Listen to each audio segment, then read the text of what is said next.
Palakkad ശ്രീകൃഷ്ണപുരത്തെ 9ാം class വിദ്യാർത്ഥിനിയുടെ ആത്മഹത്യയിൽ സ്കൂളിനെതിരെ കൂടുതൽ വിവരങ്ങൾ പുറത്ത്. മാർക്ക് കുറഞ്ഞാൽ തൊട്ട് താഴെയുള്ള ക്ലാസ്സിൽ മാറിയിരിക്കുമെന്ന് വിദ്യാർത്ഥികളെ കൊണ്ട് എഴുതി വാങ്ങിച്ചു. സ്കൂളിലെ കുട്ടി എഴുതി നൽകിയ കുറിപ്പ് 24-ന് ലഭിച്ചു. മകളെ മാനസികമായി പീഡിപ്പിച്ചവർക്കെതിരെ നിയമ നടപടി വേണമെന്ന് ആശിർ നന്ദയുടെ കുടുംബം മുഖ്യമന്ത്രിക്ക് പരാതി നൽകി.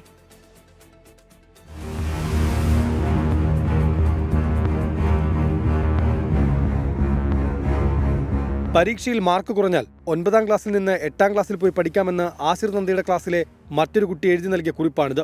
എന്നാൽ വിദ്യാർത്ഥികളിൽ നിന്ന് ഇങ്ങനെ ഒരു കുറിപ്പ് എഴുതി വാങ്ങിയിട്ടില്ലെന്ന ശ്രീകൃഷ്ണപുരം സെന്റ് ഡൊമിനിക് സ്കൂൾ മാനേജ്മെന്റിന്റെ വാദമാണ് പൊളിയുന്നത്. മകളെ മാനസികമായി പീഡിപ്പിച്ച അധ്യാപകരെ പുറത്താക്കിയത് കൊണ്ട് മാത്രം കാര്യമില്ലെന്നും കുറ്റക്കാരെ ശിക്ഷിക്കണമെന്നും ആശിർ നന്ദയുടെ പിതാവ് പ്രശാന്ത് 24-നോട് പറഞ്ഞു. എൻ്റെ കുഞ്ഞിനെ മാനസികമായിട്ട് പീഡിപ്പിച്ചില്ലാതാക്കിയവരെ നിയമത്തിന് മുമ്പ് കൊണ്ടുവന്നിട്ട് അവരെ ശിക്ഷിക്കണം, തക്കതായ ശിക്ഷ അവർക്ക് കൊടുക്കണം. കാരണം എൻ്റെ കുഞ്ഞിനെ മാനസികമായി പീഡിപ്പിച്ചിട്ട് ഈ അവസ്ഥയ്ക്ക് ഞങ്ങൾ എത്തിച്ചതാണ്. അവൾ എത്രമാത്രം മാനസികമായിട്ട് സമ്മർദ്ദത്തിലായിരുന്നു.